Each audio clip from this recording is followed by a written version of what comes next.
গো। কেন? তোমাকে না বারণ করেছিলাম কথা বলবে না? হ্যাঁ, কিন্তু প্রভু এ কি সহ্য করা যায় বলো? একজন অকারণে মার খাবে, আমি আর চুপচাপ থাকতে না পেরে কিছু বলে ফেলেছি। ভালোই করেছো, আমার সমস্ত চিন্তা ভাবনাটাই তুমি সব জল ঢেলে দিলে। কেন দয়াময়? শোনো, যে ব্যক্তি এসেছিল প্রণাম করতে তার অনেক টাকা আছে, আর যে ভিখারি প্রণাম করতে এসেছিল সে অসহায়। তা তার কাছ থেকে কিছু টাকা যদি সে পেত তাহলে সে দুটো দিন খেয়ে বাঁচত। আর যে ধীবর এসেছিল প্রণাম করতে, আজ তার মৃত্যু যোগ ছিল, সে তাকে যদি ওই ব্যক্তি ধরে নিয়ে, ওই শেঠবাবু তাকে ধরে নিয়ে জেলে ভরে দিত, তাহলে আজ আর তার মৃত্যু হতো না। কিন্তু সেই মৃত্যুর মুখেই তুমি তাকে ঠেলে ফেলে দিলে। নিতাই গৌর হরি বল। সমস্ত চিন্তায় জল ঢেলে দিলে। তাই ভগবান যেটাই করে তার পিছনে কারণ থাকে বাবা, কারণ ছাড়া তিনি কিছু করেন না। তাই মাগো, আজ ভগবান যে লীলা করছেন, সবাই বলে ভগবান লীলা করছেন, রাসলীলা করছেন, সকল গোপীদের নিয়ে নৃত্য করবে, তাই না। সকল গোপীর মনে বাসনা ছিল একটা রজনীতে গোবিন্দকে যেন আমরা প্রতিরূপে পাই। তাই বাঞ্ছা কল্পতরু ভগবান আজ শারদীয়া পূর্ণিমা তিথিতে বনশোভা দর্শন করে তিনি বাঁশি বাজালেন। হেরত রাতি ওই ছন ভাতে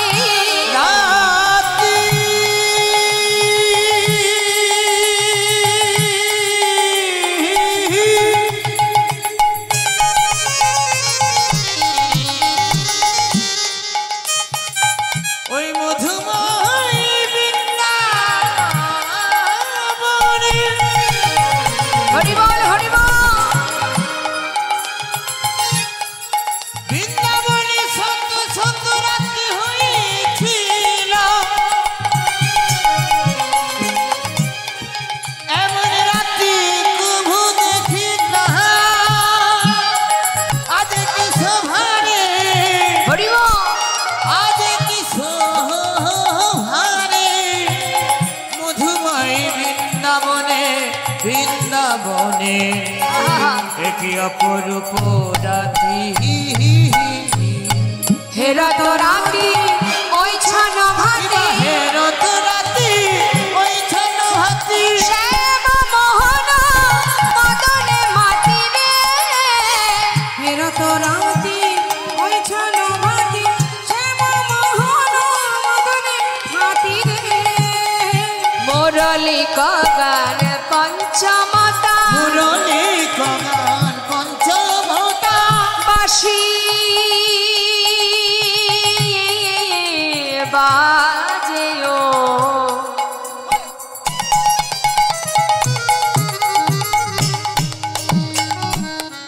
বাঁশি বাজলো বাজলো বাজলো বৃন্দাবনে।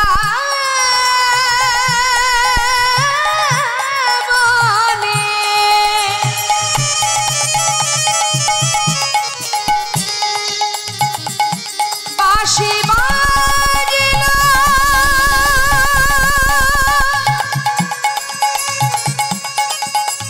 বৃন্দাবনে। মুরলী কগান পঞ্চমতা, মুরলী কগান পঞ্চমতা, বাঁশি বাজলো বৃন্দাবনে। যে বাঁশির গানে যমুনা উজান বহে, মৃত তরুলতা হয় কুঞ্জরিত। বাঁশি বাজলো বৃন্দাবনে, বাঁশি বাজলো বৃন্দাবনে, বাঁশি বাজলো বৃন্দাবনে। মুরলী কগান পঞ্চমতা, মুরলী কগান পঞ্চমতা, কুলবতী চিত চরণী রে, চরণী রে, চরণী রে, চরণী রে, চরণী রে। চিত চুরি করিল, চিত্ত চুরি করিল, চিত চুরি করিল, চিত্ত চুরি করিল, কুলবতীর মনে চুরি করিল, কুলবতীর মনে চুরি করিল। কুলনাশা বাঁশি যেই বাজলো, ওই সর্বনাশা বাঁশি বাজা মাত্রই সবার মন চুরি হয়ে গেল। নিতাই গৌর হরিব। বাঁশির ধ্বনি শুনলে কেউ ঘরে থাকতে পারে বাবা? সবাই আসছে গোবিন্দ সেবা দেবে বলে, কিন্তু মা যাওয়া বললেই তো যাওয়া হয় না। হ্যাঁ, রাসমঞ্চে কত গোপী গেলেন গোবিন্দের জন্য। কোনো গোপী স্বামীর শয্যা ছেড়ে, কোনো গোপী সন্তান ছেড়ে, সংসার ছেড়ে, গৃহকর্ম ছেড়ে সবাই যাচ্ছেন গোবিন্দ সেবায়।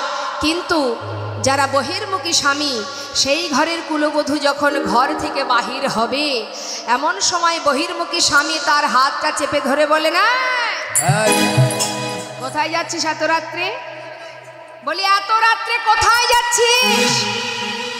হাসির কি হলো? হ্যাঁ, বল কোথায় যাচ্ছিস?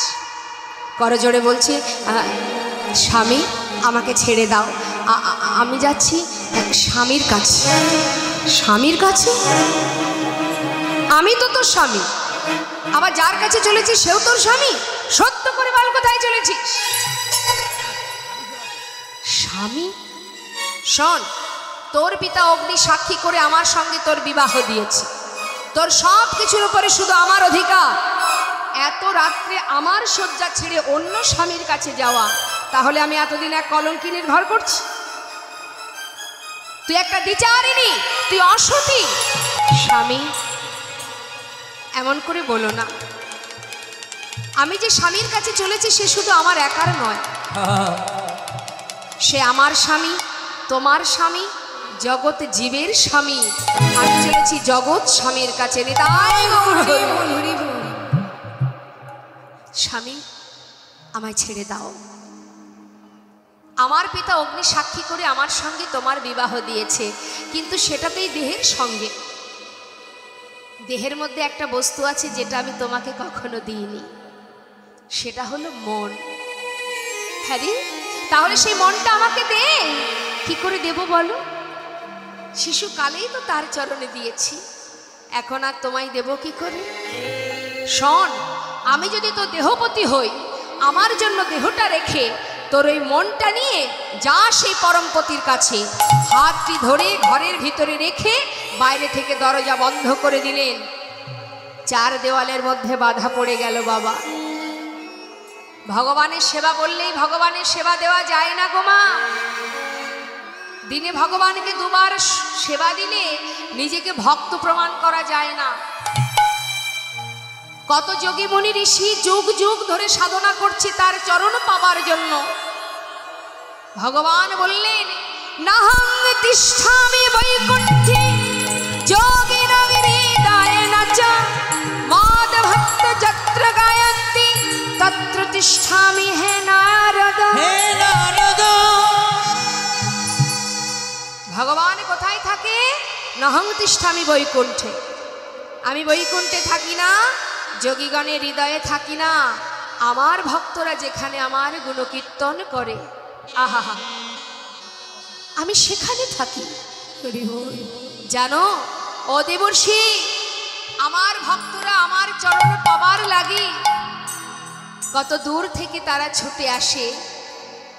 একই জায়গায় বসে তারা আমার গুণকথা শুনতে শুনতে তাদের হৃদয় মাঝে যখন প্রেম জেগে ওঠে, তারা একে অপরকে জড়িয়ে ধরে আলিঙ্গন করে আর নয়নের জলে বুক ভাসিয়ে কাঁদে। দেবর্ষি, ভক্তের সেই ভক্তি দেখে আমি আর দূরে থাকতে পারি না। জানো তারা কি করে? ওগো ভক্ত ভক্তে দে কুলা কুলি। হৃদয় গৌর হরিবল হরিবল। ভক্ত ভক্তে দে কুলা কুলি। ভক্তি ভক্তি দেয় কুলা কুলি। তারা নামে প্রেমে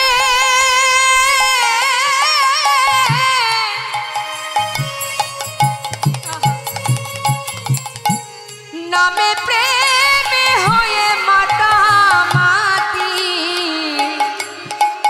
আহা ভক্ত ভক্তে দেয় কুলা কুলি। তারা নামের প্রেমে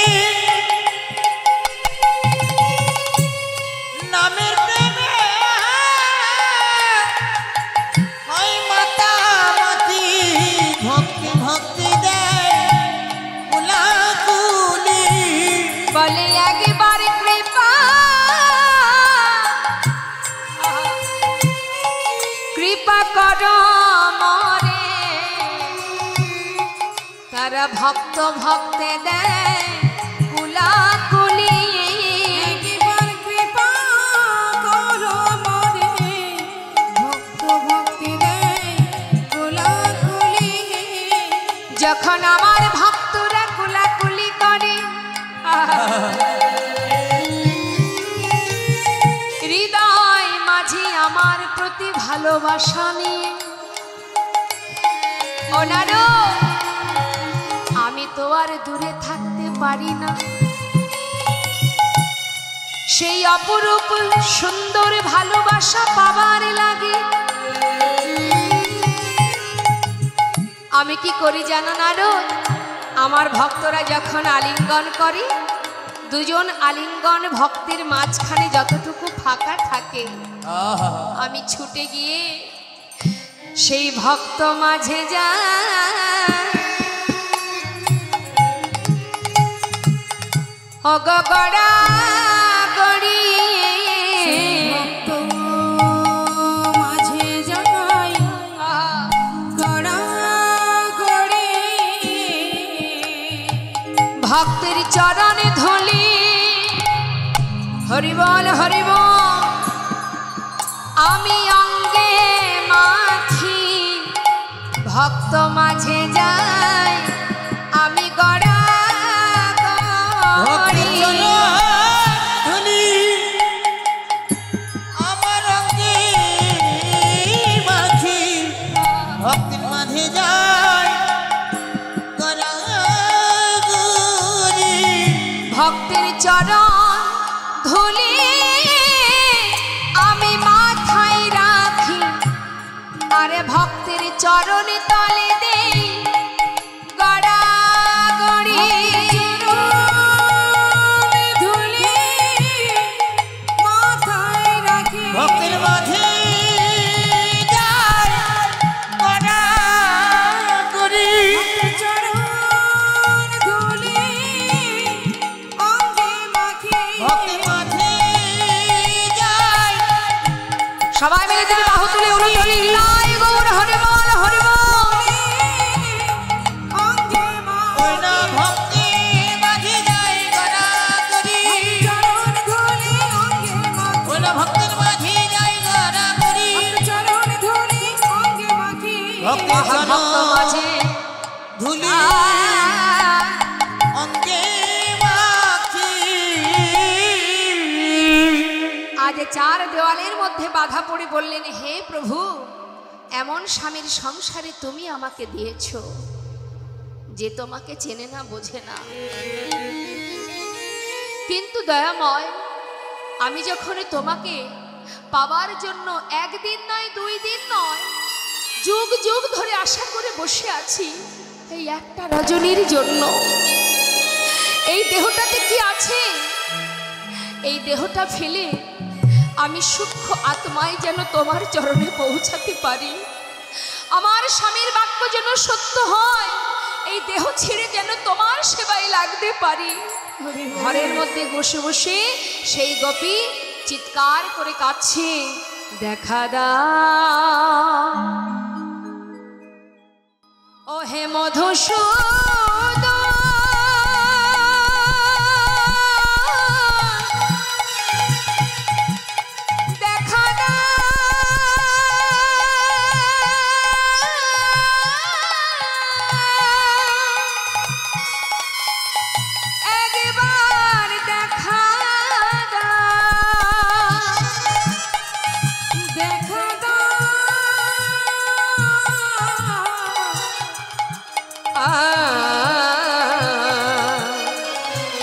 ওহে বিপদ ভঞ্জন মধুসূদন, একবার দেখা দাও। তুমি যদি ভগবান। গোপী ঘরের মধ্যে বসে বসে কাছে আর প্রভুকে বলছে, যদি তুমি ভগবান ভক্তেরি প্রাণ, তবে কেন দুঃখ দাও ও গো দয়াময় তবে কেন দুঃখ দাও যদি তুমি ভগবান ভজতে নিপ্রাণ, তবে কেন দুঃখ দাও দয়াময়, তবে কেন দুঃখ দাও। তুমি যদি ভগবান ভক্তেরই প্রাণ তবে কেন দুঃখ দাও দয়াময় তবে কেন দুঃখ দাও তুমি যে জীবন তুমি যে মরণ তুমি যে সকলের কারণ ও গো প্রভু গো তবে কেন দুঃখ দাও তুমি যে জীবন তুমি যে মরণ, তুমি যে সকলের কারণ ও গো দয়াময়, তবে কেন দুঃখ দাও। তুমি যে কামনা তুমি যে ভাবনা তুমি যে ভক্তের প্রাণ দয়াময় তবে কেন দুঃখ দাও যদি তুমি জয় গৌর হরি বল হরি বল তবে কেন দুঃখ দয়াময় তবে কেন দুঃখ দুঃখ দাও। সেই গোপী ঘরের মধ্যে অচৈতন্য হয়ে পড়লেন মা। ভাবুন, আজ প্রভুকে ভালোবেসে প্রভুকে একটা রজনীতে প্রতিরূপে পাওয়ার তার বাসনা, আজ সেই বহির্মুখী স্বামী তাকে ঘরে আবদ্ধ করে রাখলেন। আর সেই গোপী প্রভুর চরণে পৌঁছালেন কেমন করে জানে? দেহটা পড়ে থাকলো, দেহ কিন্তু গেল না।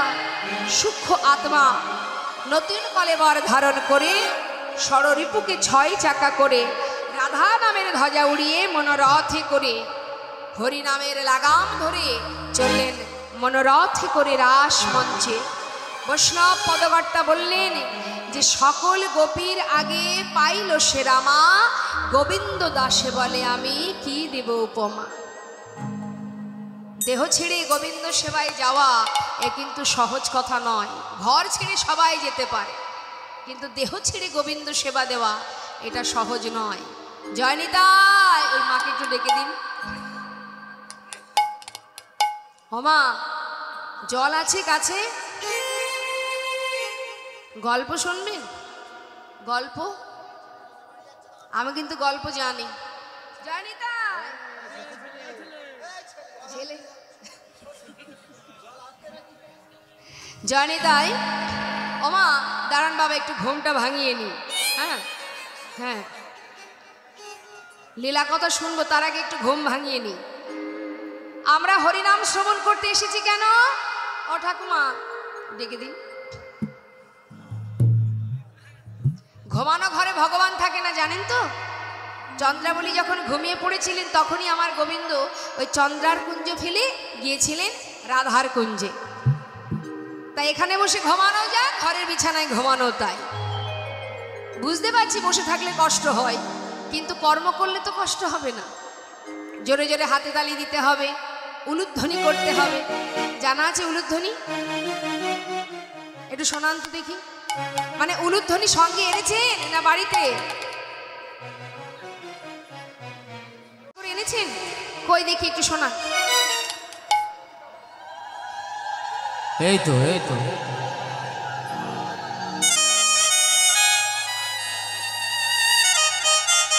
জড়িত হরি বল। যাক, তাহলে উলুধ্বনি সঙ্গে এনেছেন, বলবো। আচ্ছা, তার আগে একটু বলি, আমাদের এই মন্দির কমিটির ভক্তরা আপনাদের কাছে যাচ্ছে ভিক্ষার ঝুলি নিয়ে। আপনারা মুক্ত হস্তে একটু ভগবানের সেবার জন্য দান করুন। এ দান তো বৃথা হবে না মা, ভগবানের সেবার নিমিত্তে দান। দান বাবা অনেক রকমের আছে, তামসিক দান, রাজসিক দান, সাত্ত্বিক দান। হ্যাঁ, রাজসিক দানটা কেমন? আপনার অনেক টাকা আছে, আপনি একটা হরিবাসরে 50,000 টাকা ডোনেশন করলেন, কিন্তু তার পিছনে আপনার উদ্দেশ্য থাকবে।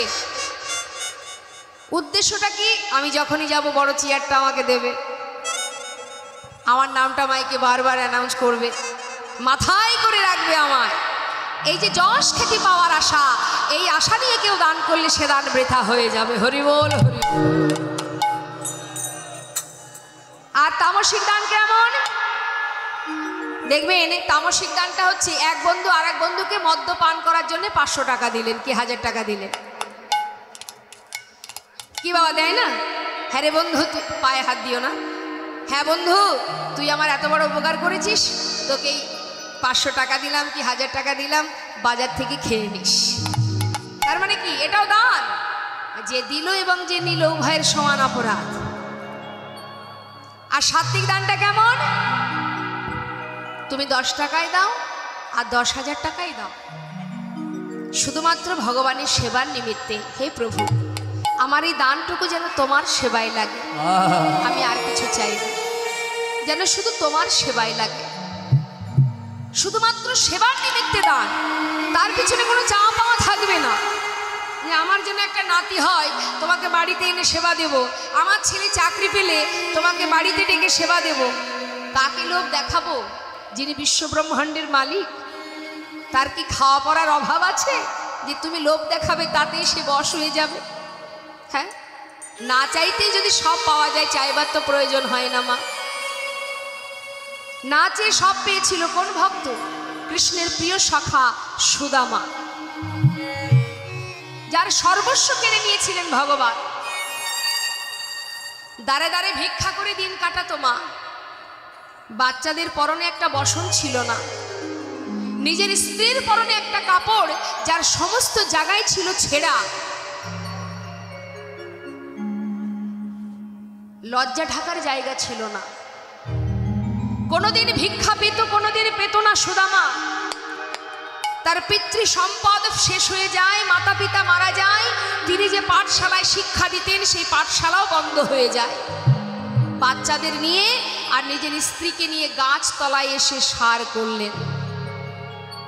তথাপিও সে কৃষ্ণ ছাড়া আর জানে না, নিঃশ্বাসে প্রশ্বাসে কৃষ্ণ কৃষ্ণ কৃষ্ণ। একদিন তার স্ত্রী বলছে, স্বামী তুমি যাও না, তোমার বন্ধু তো রাজা, যাও না, সে তো দ্বারকার রাজা, একবার গিয়ে তার কাছ থেকে কিছু চেয়ে নিয়ে এসো, আমাদের জন্য না হলেও সন্তানের জন্য তো কিছু আনতে পারো, যাও না। কিন্তু মাগো, তখন সুদামা বললেন, দেখো বসুন্ধরা, যা বলেছো বলেছো, আমি আমার সন্তানের জন্য বা তোমার জন্য ভগবান কৃষ্ণের কাছে আমি কিছু চাই।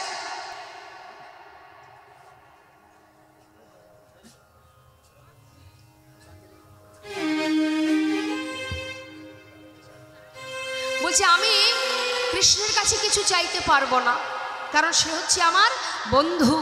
আমি তাকে কথা দিয়েছি, প্রতিজ্ঞা করেছি, জীবনে না খেয়ে যদি মারাও যায় কোনো দিনের জন্য আমি ওর কাছে কিছু চাইবো না।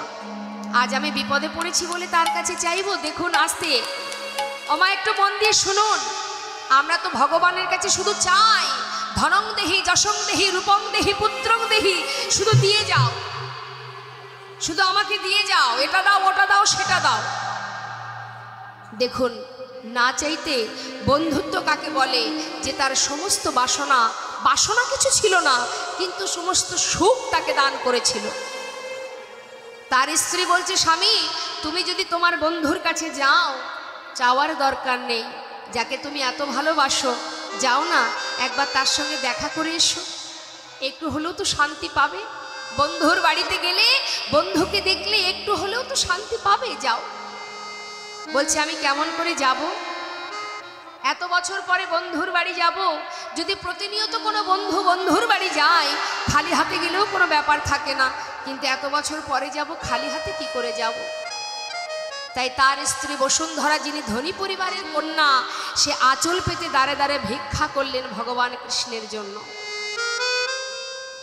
শুকনো ছিঁড়ে নিজের পরনে যে কাপড়টা আছে তার কিছুটা অংশ ছিঁড়ে তার মধ্যে পুটুলি বেঁধে স্বামীর হাতে দিলেন, যাও চলে যাও, দেখে এসো তোমার বন্ধুকে।